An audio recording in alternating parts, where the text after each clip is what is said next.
Alright, wanted to make a video for you guys today, and I'm going to call it Greenonomics 102. So, if you missed it, I posted one a little while back. It was called Greenonomics 101, and it was kind of dealing with the microeconomics of a marijuana transaction, really just pushing the argument that you're never going to pay more for legal pot that's heavily taxed than you do now for illegal pot on the black market. And, you know, anyone with any sense of economics can kind of understand that. But for those of you who, don't want it legal because you're afraid that taxation is suddenly going to make your pot way more expensive, just think of the idea that right now the only people that are willing to grow pot are criminals, aside from medicinal states, which is really good for the economy of marijuana. But, aside from them, the only people willing to grow marijuana are criminals, and there are not that many of them, and there's a huge risk premium involved in that as well. So not only is your supply down immensely, but your demand is kind of unwavering either way. It's always going to be high, and therefore the price is jacked up immensely over what it actually costs to produce. So, that's the argument there. Go ahead and take a look. I do push the idea that medicinal grade marijuana in many areas actually does sell for 10 times the price of silver per ounce, which is insane considering it's a plant. But moving on to Greenonomics 102, and the reason I'm calling it that is I want to take a more macro look, which macro versus micro. Micro is looking at those transactions individually. Macro, I'm taking a step back and kind of looking at the whole economy, in terms of what hemp could do and what marijuana could do. So, luckily, one of the only upsides to our downturn have been that this bad economy has kind of forced some of these questions in the public sphere relating to, should we legalize pot for monetary reasons? And to be honest, that's not a very strong argument. Posted a meme recently with Dwight Schrute, and if you've been paying attention, he's kind of been our new adopted mascot because he just debunks bullshit. But it kind of said at the top, marijuana can solve our debt. And then it just said at the bottom, false. We're $16 trillion in debt. There's plenty of legitimate arguments that don't make us all look mathematically ignorant. And that's very true. So don't say that marijuana can solve our debt. It makes you look stupid, and it makes everybody else turn a blind eye to what you're saying. But there are plenty of benefits to be had. 16 trillion is a lot of money, and right now our drug enforcement budgets, I think are somewhere in the tens of billions. But even then, it takes 1,000 billions to make a trillion, so keep that in mind. And then the other side, of course, is the taxation, the revenue that could be gained, putting it in a regulated market. And yeah, those things are great, but, they add up to less than 10% of the problem that we're trying to address. What I wanted to talk more about would be the economic ramifications of having a hemp economy, and also the unquantifiable social costs, those being the bigger factors. So the social costs of marijuana prohibition are enormous. I mean, we've got 50,000 homicides in Mexico. We've got 850,000 people locked up every year, or at least arrested every year. I shouldn't say locked up, but arrested every year for marijuana. We're sending people to prison, we're ripping apart families, we're ruining people's chances at careers and education, things like that. And I'm not talking about the monetary cost of those things. I'm not talking about what it costs to arrest a person and take them in, or, to jail a person for a year, or those things. I'm talking about the lost potential. The fact that an individual now has been taken out of the economy as a real productive player, or potentially a productive player, just because they're marginalized by society because of their use of this single, not so harmful substance. And there's plenty of arguments, even from conservative politicians, that children do better in a household with two parents.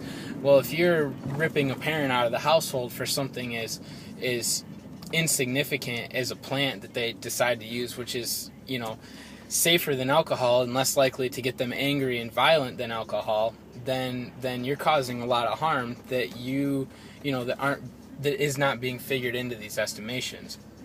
So think about all that, and think about the large The large part that could play in just our urban reform and helping the poor in general, that and lost educational opportunities, lost career opportunities, potentially the best candidate not getting a job because of a mark on their record, things like that. And then I want to move on to hemp. Now, hemp is an incredible plant, and it's a real industrial material. And the United States doesn't make things anymore. We have Wall Street, which makes money, and by makes money, I mean that they can take deposits and then loan out 10 times as much because their capital requirements are real low.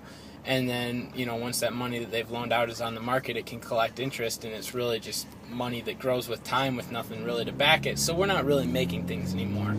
Really, our strongest suit as far as production of anything is in agriculture, and that's just because we have so much land per person compared to most of the rest of the industrialized world.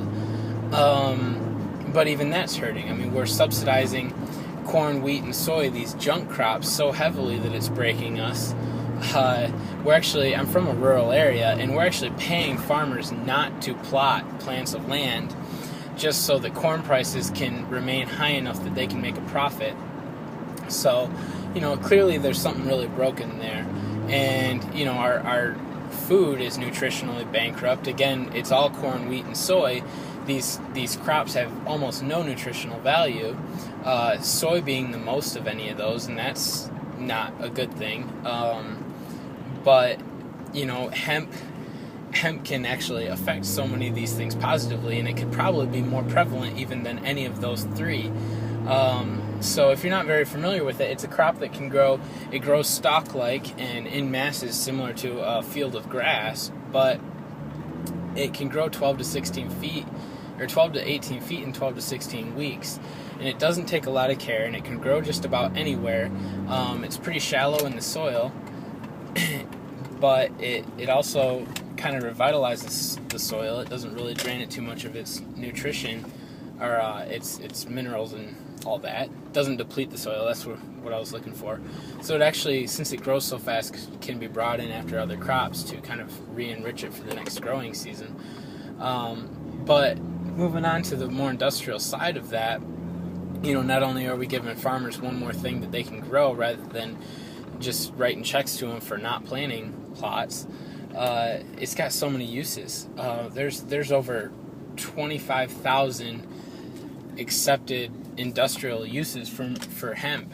And the thing about that is they're not just it's not just versatility. It's not, this little green craze that can be made into a bunch of things, but they're just half-assed things. No, these are superior products.